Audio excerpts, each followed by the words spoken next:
Every tattoo comes with a story, man.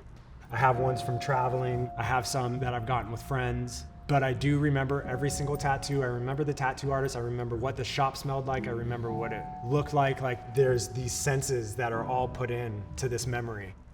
You end up at some shop at 1 o'clock in the morning with some biker rock star tattoo artist that's been doing it for 20 years and he ends up doing a little banger on you. And dude, it's magic. Tattoo is magic. The art of tattoo has been around since humans painted pictures in caves. In every culture, we've used tattoos to define ourselves and express ourselves as individuals and as members of a tribe. My name is Travis Ross. I'm a tattooer, avid traveler, and student of this crazy ride we call life. I'm here to take you on a tribal journey around the world, to meet the people bringing age-old tattoo traditions into the present and forging new ones along the way. Pack your bags, the journey starts now.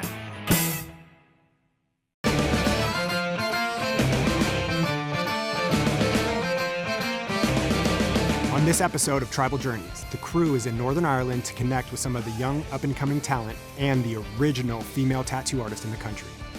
Along for the ride is my girlfriend Bernadette, a cosmetic tattooer and TV host in her own right. Starting in Belfast, we'll be traveling along the northern coast on our way to Strabane and Derry to see some epic historical sites and meet up with some of the local tattooers who have invited us into their studios. As soon as you touch down in Belfast, you can hear the echoes of the Troubles, which ended in compromise in 1998 after 30 years of hate and bloodshed. The story of this conflict is traced in tattoos, which showed tribal allegiance to either the Protestant UVF, who wanted continued English rule, or the mostly Catholic IRA, who wanted Northern Ireland returned to the Irish Republic. People here are notoriously closed-mouthed about the violence they've endured. But we're hoping we can get some of our contacts to open up and help us uncover how the Troubles still affect tattoo culture 20 years after the ceasefire. Our first stop in Belfast is Blackworks Tattoo. The owner, Mick, is known for an intricate mandala tattoo style, and he also has dabbled in hand poke. Travis. Nice to meet you, man. Thank you, man. Beautiful spot here. Yeah. Thank you. Yeah. Gorgeous. The shop's only open a couple of months, so it's took a while to get to this, but I'm happy with how it's come together, you know. You got some killer work on you, man. Tattoos from all over, really. I really love this piece. It was a hand poke piece. How'd that one feel with the hand poke? That was easy, it was okay. I got that hand poked, I got both my palms hand poked. I used to hand poke myself Really? time ago, but it's quicker with a machine, so Yeah. Right. just do that, like, you know. Yeah, you still do it? A little. I haven't done any in a while, but I would like to do something, like, you Yeah. know. Oh. You know, if you're interested. I might be, dude. I've never had a hand tap before. Yeah. Well. I might. Well, let's get to it. Yeah. I created a little protection badge for the crew to bond us on this journey we're about to embark on. Mick has been very cool, opening his doors to us so we can catch our breath and brace ourselves for the challenges ahead. I like these. Yeah, he does these a lot. I've been doing a lot of stuff like that. Like what I'm doing today is kind of like that, but I've been making a bunch of flash sheets. I just take like alchemy symbols and Native American symbols, and then they all have their own meanings. Like I did this on my buddy, it means warrior. I'll see, I'll maybe get one off you. Oh yeah? I'd be honored. You might have to pull out a little hand poker on me. All right, okay. On his ear, do his ear. I don't know. I'll need to see what needles I have. Those are very thick lines. Shouldn't they be little thin lines? Not so crazy painful lines, like just little bitty lines.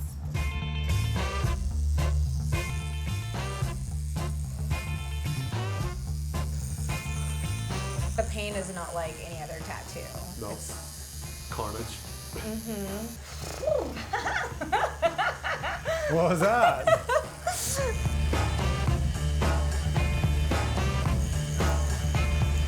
That's good.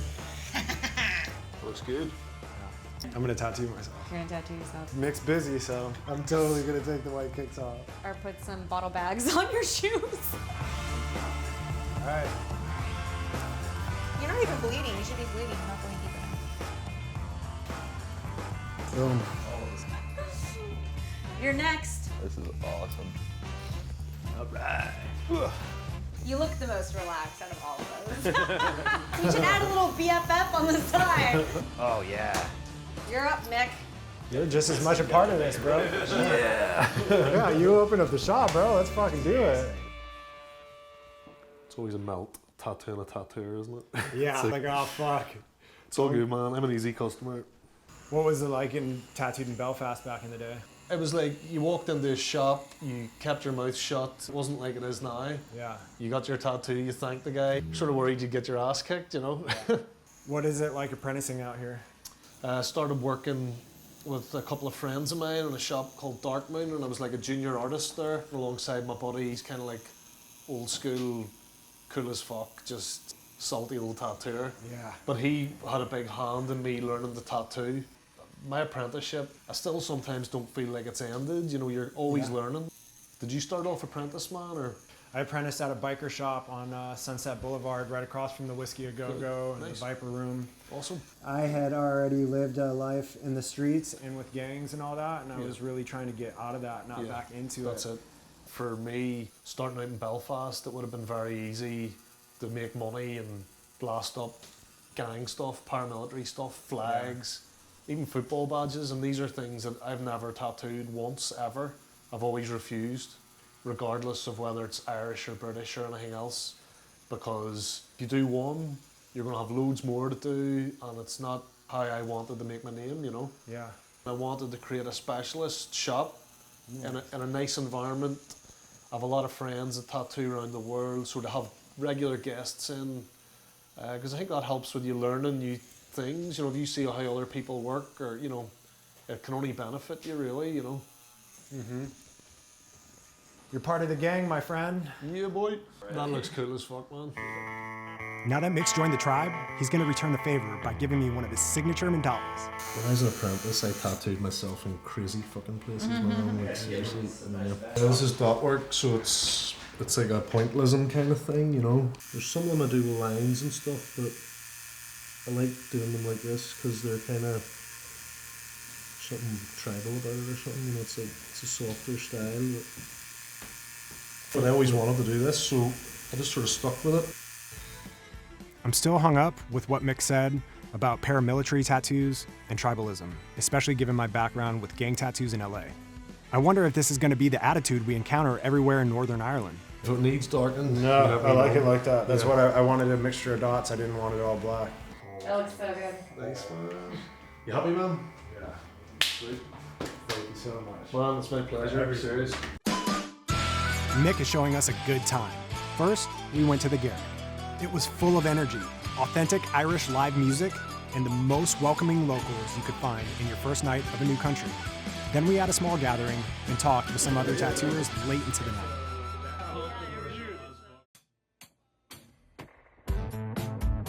Today, I'm taking some walk-ins at Mick's shop. I'm hoping to learn more about what regular people in Belfast think about the Troubles and how tattoos fit into that story. You a big wrestling fan? I was back in the day, but then as I, grew up like everyone else and realized it was fake, I was a bit devastated. We were drunk one night and my friend, of course, every Irish story starts with we were drunk, but my brother said, "That's you done with your getting tattoos?" And I said, "No." And he said, "Well, what would you get?" And just at that, a clip of Shawn Michaels come on, and my friend said, "Why don't you get something from Mr. WrestleMania, And it was almost like a dare, and I said, "Yeah, well, okay." So a lot of people used to think like you get a tattoo, you're, a few years away from prison, Been chopping it up recently about just trying to get rid of the stigma of people getting tattoos, and what the fuck, like Ted Bundy didn't have any tattoos, didn't make him a good person, so, that's just the way I see things. Did you grow up here in Belfast? Yeah, Belfast boy. It was a lot different then, Jesus, There's been too many negative stories about it for years. I'm its biggest fan, to be honest. What the people here have that just many other countries just don't have. Yeah. Mainly empathy. I can remember the bad shit, but almost like it was something that was happening way over there, even though it was on your doorstep. And if you've grown up in any rough area, you have to be street smart. You have to know what to do, what not to do. Ours was just that on maybe like another level added onto that, if you will, I'm old enough to remember that when you were going into the city centre, just into like do a bit of shopping with your mum. Now, I was maybe 3 or 4, getting taken by the hand, that every single person had to get searched. Their handbags, if you had a backpack on, you had to get stopped and searched by the soldiers. I can remember that. How did you find out that it ended? Do you remember where you were, Well, what you were doing? we were sitting at home, and my mum said, "There's a ceasefire," and I said, "What is that?" Because I'd never heard the word. Yeah. And that was it. You know, but we're not dramatic people, so it wasn't like, you know, we didn't all like fall on the floor and start fucking crying and hugging. It was just, all right, there's a ceasefire, all right, cool. It's taken maybe like the 20 years to go then and now and see the difference. I think like in any kind of society that's come through a conflict after it, you know, there's like just an explosion of like artistic talent and, you know, just even if you go into the city centre and see like the abundance of amazing restaurants, but just even then as well, that it's not just a bunch of white people walking about, you know, there's people now coming in to here from other countries because maybe they're from an area that's had it rough or a conflict society. And it's just, it's really interesting. I mean, a really positive sign of where you are when people want to leave a place to come to Belfast because that's seen as the promised land. That would never have, you know, that's absurd 20 years ago. So maybe that shows development within itself, you know. It must have been fucking insane to live through. It was probably more crazy that it ended, to be honest, because we didn't believe that was going to happen. Yeah. It was bullshit, and we can never go back to that. There's a few little fucking scumbag idiots up in Derry trying to go back to that at the minute, and it will never happen because the people won't let it happen. Paul had me make my own version of Shawn Michaels' very infamous arm tattoo. A little snake, dagger, and heart. I'll just say, when I was being brought up and it seemed like it was coming to an end, anytime there's conflict like that, there's certain people that want to hang on to it, and they're the most extreme people. Yeah. So they were stealing cars from cab drivers and killing the cab driver and then driving in the other areas as if they're going to pick people up and shooting the people they're going to pick up. So that was happening almost right at the end when I was old enough to be looked at as a man rather than a boy, so you were a target, you know. But again, it was like lots of good things come out of it because like nearly every person that I know is like, that's in my circle of friends, you know, are vehemently against all kind of violence and discrimination and bigotry because of what we went through, because you see how wrong it is firsthand. Yeah. I was also told by my father, just if you ever judge anyone other than by the content of their character, I'll break your legs. And I was like, fair enough. That was the way you needed to talk to a young man like me that needed to be told things in black and white language. Here we go. Let's start our new journey. Fucking Mr. WrestleMania, what am I doing? I think it's pretty fucking cool, man. Like, it's just a bit of fun to say to people are like, yeah, it's on your skin forever. Big fucking deal. So your eyebrows, get used to them. Paul really hit home to me what it was like growing up in Belfast during the Troubles. I'm really impressed by his stiff upper lip. The Northern Irish seem to keep a stoic and matter-of-fact attitude about the suffering. Go ahead and check that bad boy out. Yeah, that's exactly what I wanted. Yeah, oh, yeah, thank man. you. Cheers, brother. Yeah. That's fucking Thanks for brilliant. coming in, man. Cool. Kevin, Travis. Nice to meet you, Nice Travis. to meet you. What are we going to do today? Hopefully you can add some blackbirds to the existing ones that I have, Okay. if that's okay. Yeah, Yeah. we can definitely do that. My son's 11, he got diagnosed with leukemia last year, so he's only just been out of hospital for the last 2 months. He got very, very sick and he ended up in intensive care for nearly 3 months. He had a lot of operations and an awful lot of stuff happened to him, but he's been back on the mend since the end of February. And he took his first steps in 10 months yesterday on crutches, so... That's cool. What do you think of those? Yeah, look Cool. good. A couple smaller ones, bigger ones, different angles. Should be cool. So blackbirds are 5 years old, so they were to symbolise the 10th birthday of my first son. My first son died when he was 3. When he was born, he was what they call flat at birth for 17 minutes, so basically he was dead for 17 minutes. He was left severely brain damaged. We were told if he survived 24 hours it would be a miracle, and he died when he was 3. And I just have to say, 3 of the happiest years I've ever had in my life. He wasn't supposed to be there, and it was just a miracle, you know. My life is full of miracles, I have to say. So, That's amazing, man. it does change you, that kind of thing. Yeah. It's the kind of thing you think happened to other people.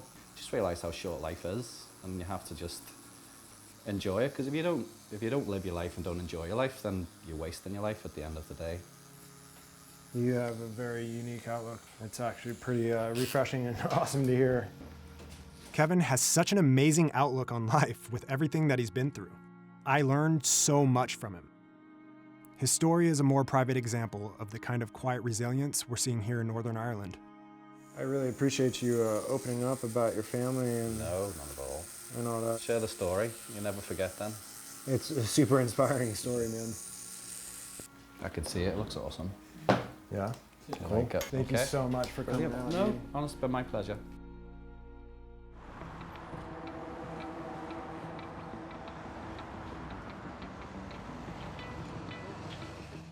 I saw you guys walking down the street, and I was like, they're definitely not from here, you know what I mean? Because anybody different just stands out so much.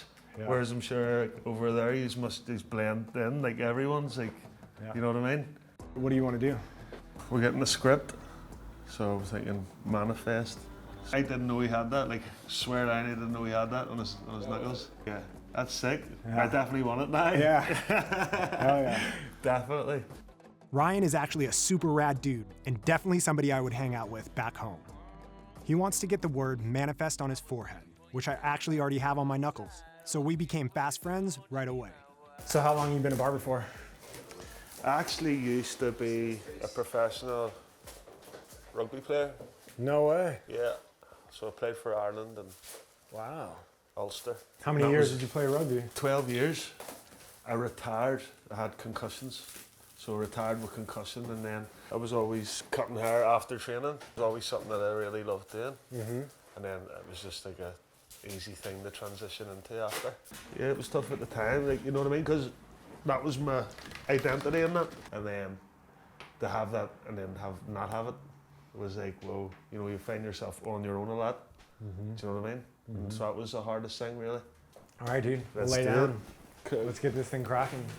So you were just cutting up all the teams and Yeah. stuff like that? Yeah, Fuck, bro. like every week. It was like, mate, will you bring your clippers and give me a trim? And I'm like, yes, no problem. And then it just got more and more. The first haircut I ever did was my dad, honestly. He got clippers, he's like, will you do my hair? I'm like, yeah. Do you know what I mean? So I shaved his head. And then I gradually started like doing new haircuts. How old were you when you got your first tattoo? 19. Okay. What was it? It was, you know, Allen Iverson. Like a strength in Sanskrit. Yeah. Are you a big hoops fan? Yeah. Okay. I played hoops in high school. I was devastated when hoops ended. Because I got into a lot of trouble as a kid, I was only able to play my senior season. We ended up winning the state championship, and then I had to support myself. I was out on my own. It was a heartbreaker. Definitely. Same as you, man. Like, I just kept falling in love with other things, and then, yeah, dude, and you look like genuinely happy when you're working. Like, I've seen you a couple times, like, passing, dude. You got a shit-eating grin on your face. You're just, like, chilling, man. Yeah. You want to hear what one of my big goals is that I'm trying to manifest myself right now? Yeah, go ahead. I want to be the first tattooer to play in the NBA All-Star Celebrity Game. Be sick. I'm gonna come over and watch it. If it happens, dude, I'm calling you. I'm manifesting myself to Yeah. for it. I'm coming, man. We got to talk sports, life, passion, and doing what you love. I'll always remember him and the other great people we met in Belfast. My biggest takeaway from these three gentlemen is life is not to be taken for granted. They all had these extremely poignant and one-of-a-kind views on life and how they approach it. That's sick, bro. I love it. Thank you so much, man. Appreciate it. Awesome. Yeah, I love that was it. awesome. That was fun. It was. Great stories too, man. Awesome. Yeah. LA, here I come. Yeah, you're coming, dude.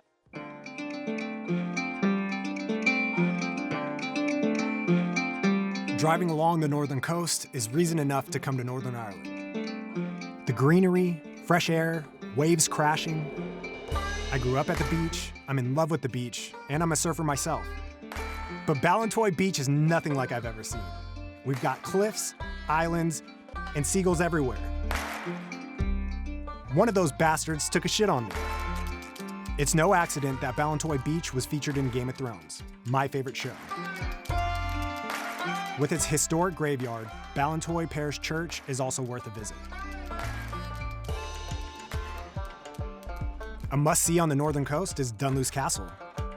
It dates back to the 16th century and has seen many bloody sieges by the English.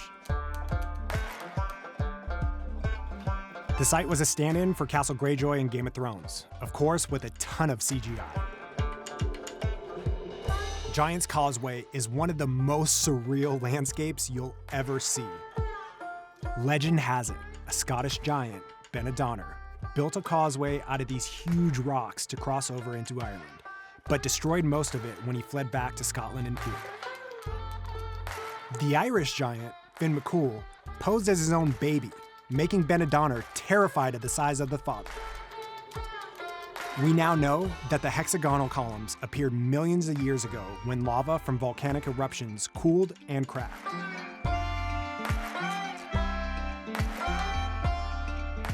Whether you believe the myth or the science, the Giant's Causeway is pretty impressive.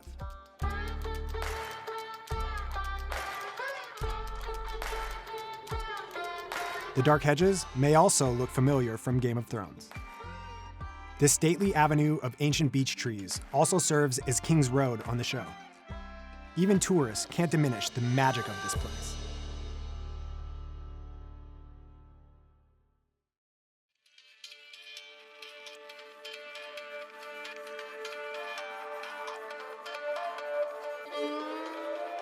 Here in Strabane, the sectarian conflict can be traced back to the plantations of the 17th century, when England literally planted Scottish Protestants in County Ulster to control the rebellious Catholic farmers. Catholics and Protestants have stayed mostly segregated ever since, and during the Troubles, bombings and counter-bombings made life in Strabane pretty hellish.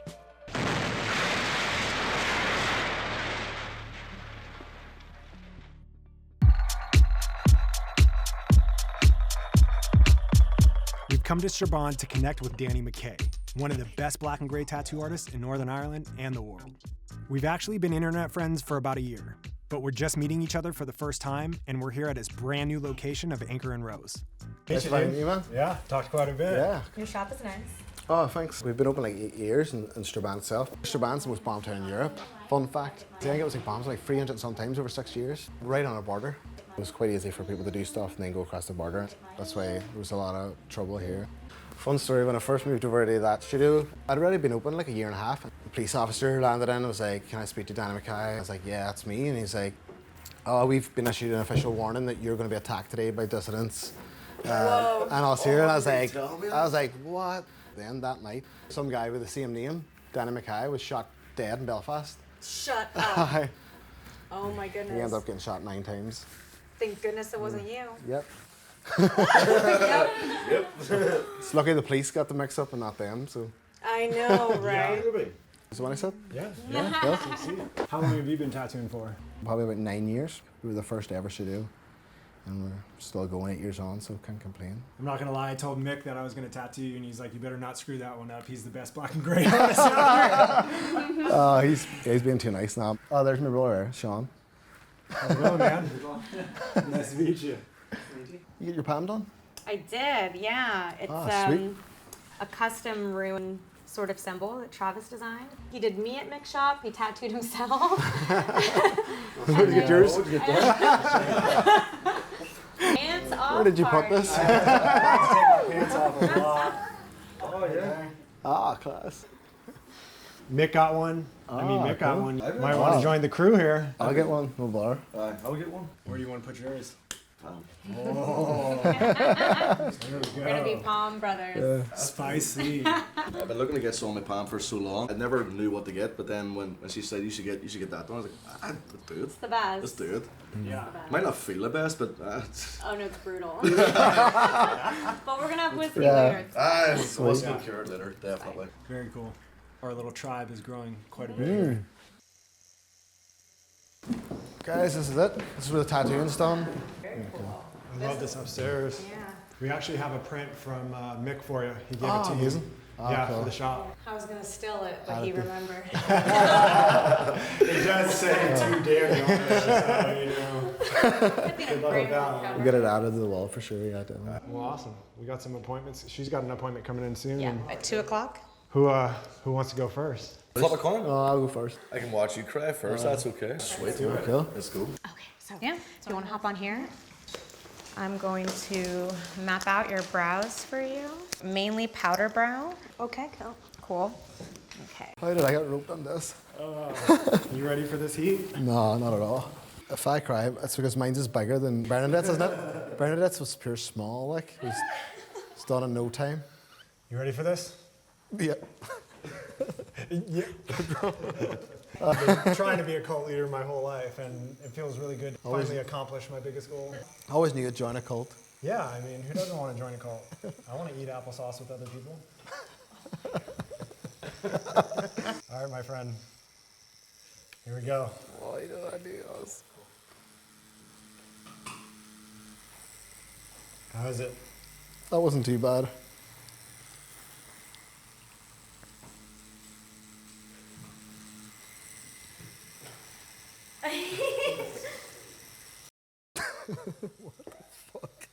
I love every time I start when people are like, what the fuck did I get myself into? Can you half join the cult? You can't leave now, Danny. The only way out is death. No one leaves alive. Nope. Have you always done black and gray? Well, when I first opened, it was just me. Like, it was like a one-man studio, so I just you came through the door, really. Yeah. And then it wasn't like I ever set out to be a black and grey artist. I was just sort of did a couple of pieces that really stood out, and then so people seen those, and like they got a lot of attention, and so a lot of people just started asking me for black and grey. Like I don't think I've got one black and grey realism piece on my body. Really? Yeah. So, like, when we were talking to Mick said that he doesn't do any gang tattoos or any flags or anything like that. Yeah. Are you the same? Yeah, most studios, like, they just try to avoid doing anything sectarian in any way, like. I think it's really cool that you guys take such a stand on it, and you guys are like, they're not fucking with that. Yeah. Definitely wasn't as bad as I thought it was going to be. Go ahead and check it out. Ooh, that is unreal. It fits so good in the palm. Maybe It should high five only when I be have for time. palm.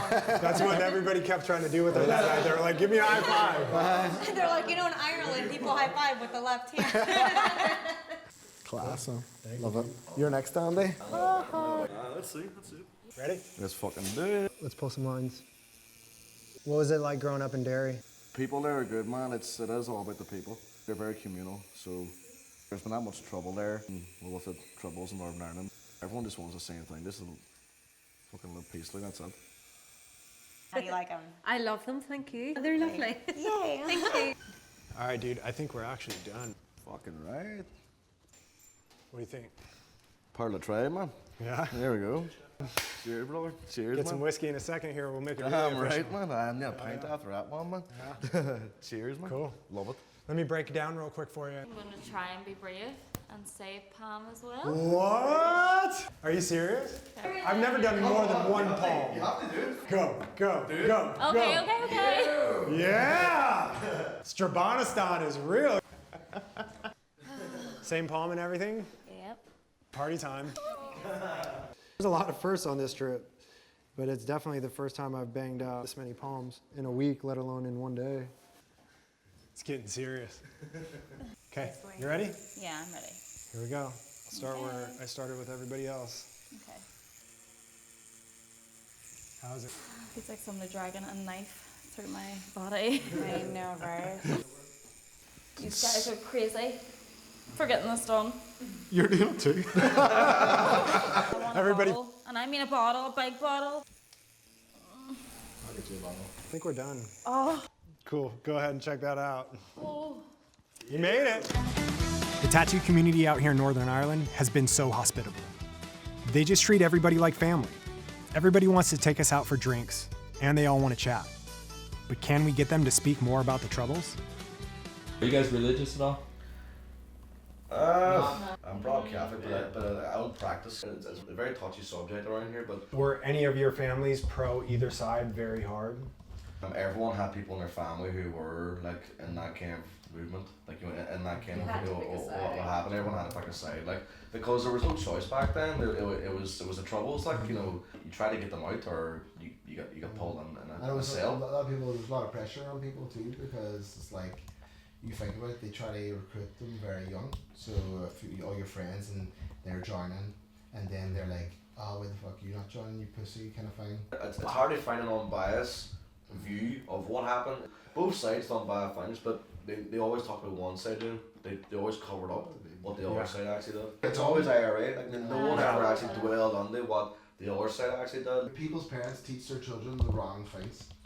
Like when people hear the word Republican, they think, fucking, Yeah. those bastards. Yeah. It's not about that. There's a Republican Publicans over here, like, they just want to learn. They think that nobody should have the right to take a country or part of a country, or take a full country and then give a part back. Right. And that's what they want. They don't want violence or anything like that. They just feel that should be given back. Like the way so many countries have had to do it, they've had to give back. Because my mum and dad, they taught me the history of everything.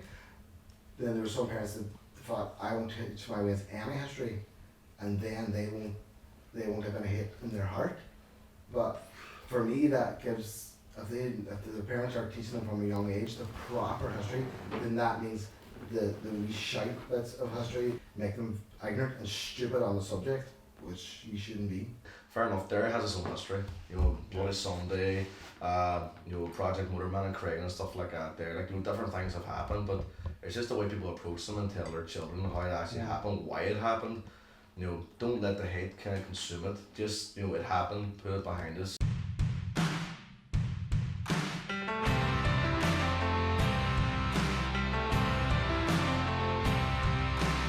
If you say London Derry in this town, you're definitely gonna make some people mad. This is Derry, one of the few remaining cities in the world with its medieval walls intact. It was always a center of religious conflict. There was a famine here in 1689, when Protestants took refuge within these walls from Catholic King James II. You can stand on the walls in front of two cannons symbolically pointing in different directions, both at churches.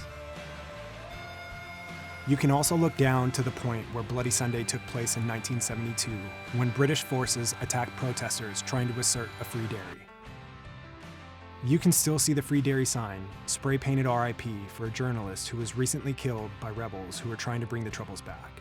But then you come to the Peace Bridge, this amazing structure that lights up. And then you see all these people whose families have gone through hell and back, but they've got a smile on their face and you can feel their pride.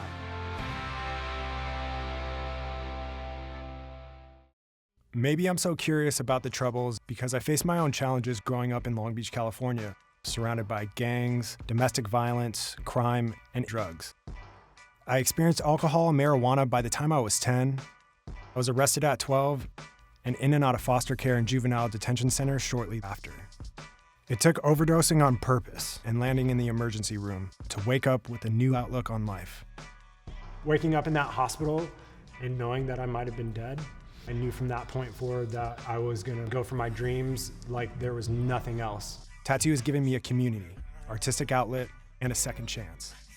I started talking to kids. I've been to juvenile detention centers, and these kids just gravitate to me. At the end of the day, I learned we are in complete control of who we are and what we're up against.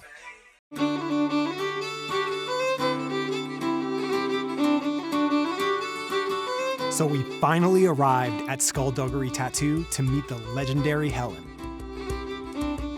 People really built her up to be this woman that would snap you in half in 1 second and eat you alive if you so much as looked at her wrong.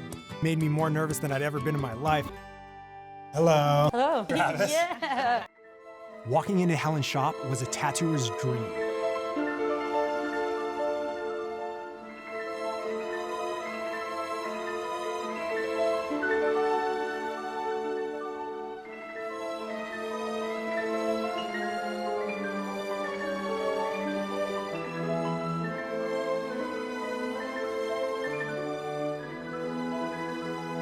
Kind of getting out of control, maybe. When you already have a history in tattooing and this respect for the people that really paved the way, there's already butterflies in your stomach trying to hold it down type feeling. I've taken off my pants quite a few times on this show. You're going to rename the show No Pants Travis. Yeah, No Pants Travis. How long have you been tattooing for? I started in the early 90s. It was one of the first studios in Dublin.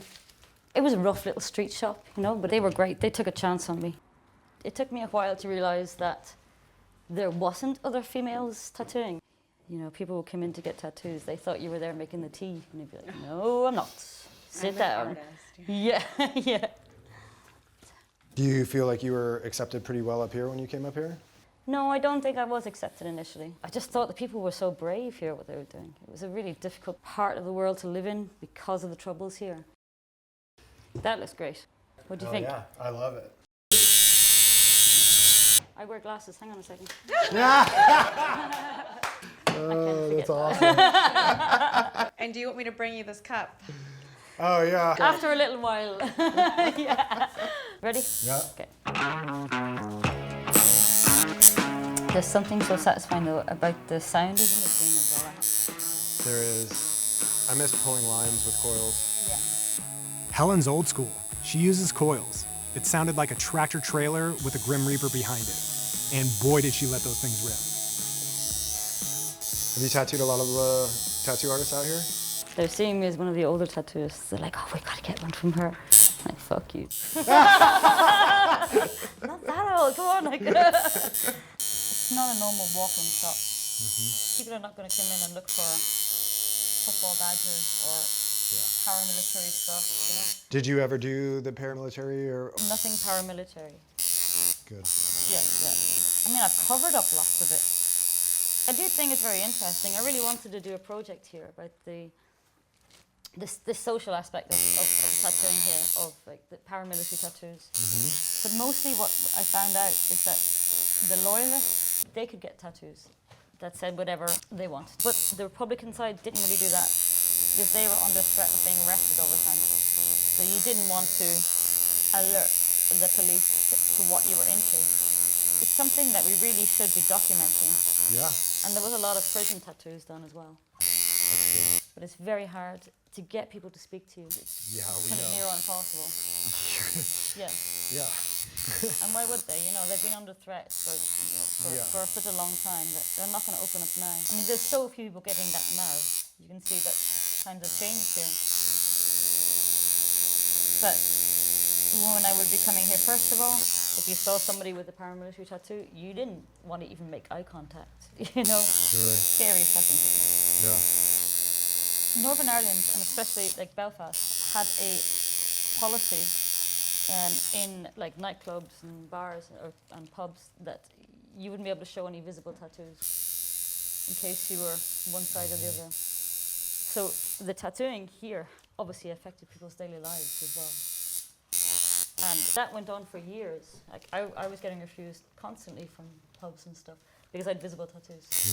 It didn't matter if they weren't paramilitary. It was just a policy here. So it affected everything here. It's changed. People want peace here. They don't want to go back to what it was like. Nobody does.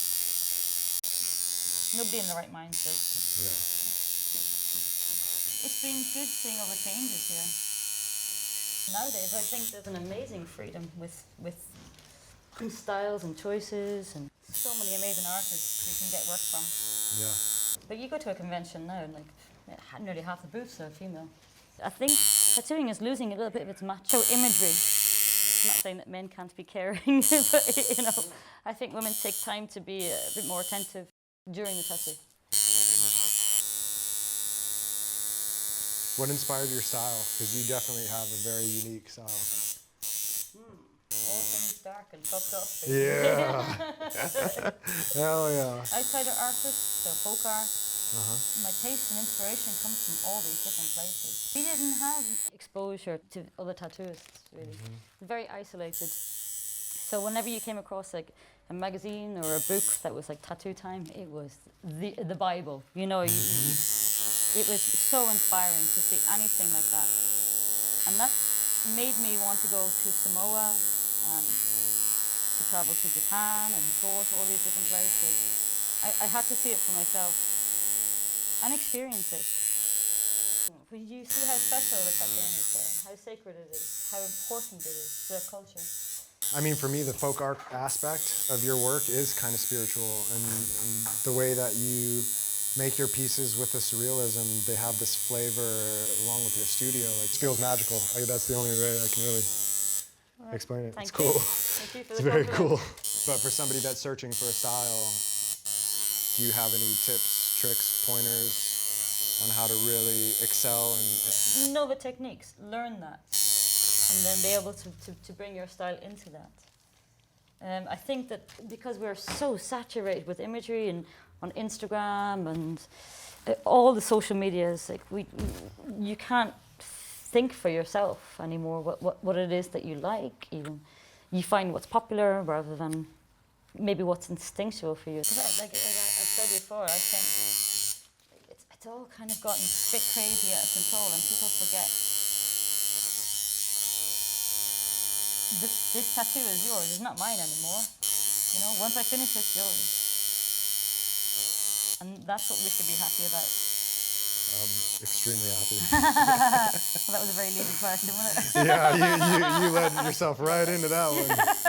Compliment coming. Yeah, totally. It is fascinating. The fact that you travel anywhere around the world and there is a style and artistry that's been tattooed onto the skin.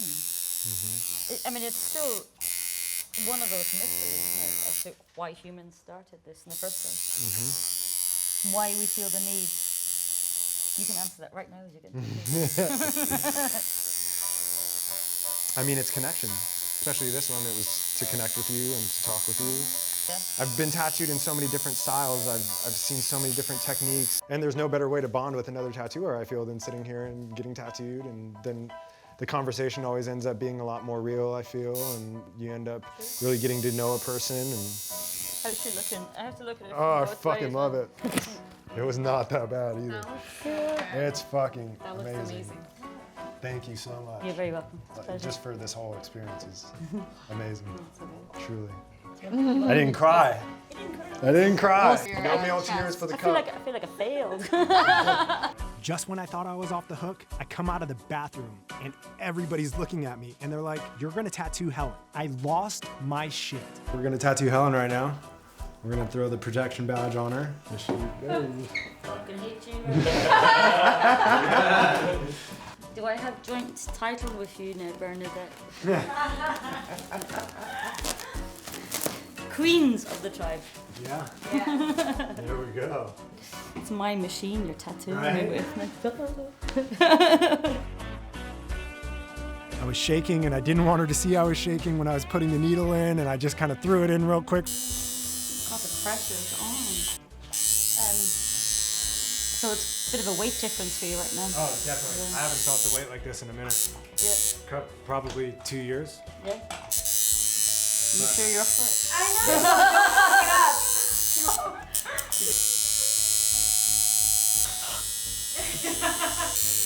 It's quite refreshing using a coil. Isn't it? Oh man, the line just It's a lovely goes. machine as well. It was just one of those magic tattoo moments where everything in the room just kind of stops, because I was sitting there in her shop with her machines in her world, and she accepted me and let me tattoo her, and it just made every struggle and every tear and every loss worth it. All done. Good. Yeah, Woo! beautiful. I was sweating there. A coil for the first time, my hand is like, Yeah, oh it's man. gorgeous. Awesome. Thank you so much. That was thank you. fucking. Getting tattooed by you was one thing, but fuck. Returning the favor was with your own machines was fucking cool. Yeah. Thank Thank you you. so much. I'm sure it was on there. I was. Giving Helen the projection badge was one of the biggest moments in my career. To have her a part of our crew, our family, was just mind-blowing. We've seen proof that tattoos have deep cultural significance. They tell us who we are and who we can become. Join our crew as we travel the world and immerse ourselves in tattoo history and culture.